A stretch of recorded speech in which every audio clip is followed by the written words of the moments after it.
Panatilihin mo lang sikreto ang iyong mga plano hanggat hindi mo pa nagagawa ang mga ito. Lituhin mo sila. Lituhin mo sila ng iyong mga galaw at huwag mong hayaang sirain ng tanga ang iyong pananaw. Hello world! Ako si Samara, ang pusang gala ng Sinagat Island, and for today's video ay ating pag-uusapan kung paano tayo makakatakas sa anxiety ng mga taong toxic people, lalo na sa mga taong sobrang linis magkwento ng mga sarili nila habang sinisiraan ka. Yung tipong nagmumukha na silang mga janitor na sobrang linis nila, mukha na silang mga janitor fish. Alam mo, simple lang naman ang buhay.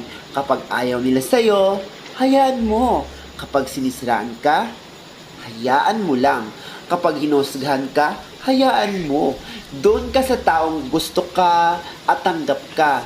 Maging proud ka sa sarili mo kung sino ka at kung anong meron ka. Huwag mo na lang isipin ang sasabihin ng ibang tao dahil mas kilala mo ang sarili mo kesa mata ng mga taong mapanghusga. Di ba nga sabi ng iba, kung mabait ka sa ibang tao, huwag kang umasa na magiging mabait din silang lahat sa iyo. Dahil katulad ng mga daliri natin sa mga kamay, hindi pantay. Dahil ang bawat tao sa mundo may iba't ibang ugali. So, bago pa natin ipagpatuloy ang ating usapan, narito na ang mga panibagong numero. Mga panibagong numero na sa inyo ay magpapanalo ngayong January 17, 2025. So, ano bang ibig sabihin ng number 17? So, ang number 17 ay numero ng mga malalandi. So, let's start na tayo sa ating unang numero. We have the number of 2626, 2632, 1525, 1940, 1921, 1822, 1421, 2625, 1532, 1826, 1023, at 188. Tandaan, wala tayong dapat patunayan kahit kanino.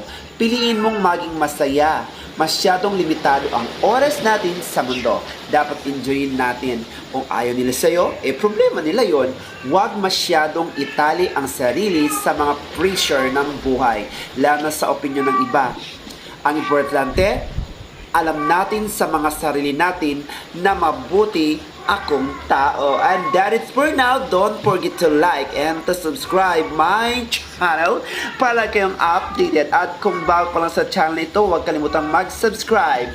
So sa lahat na hindi makakapag-subscribe dyan, mag-subscribe ka na para lagi kang updated sa bawat numero at kwento na sa inyo ay magbibigay ng inspirasyon at inyong ikakapanalo. Remember, loyalty is very expensive gift.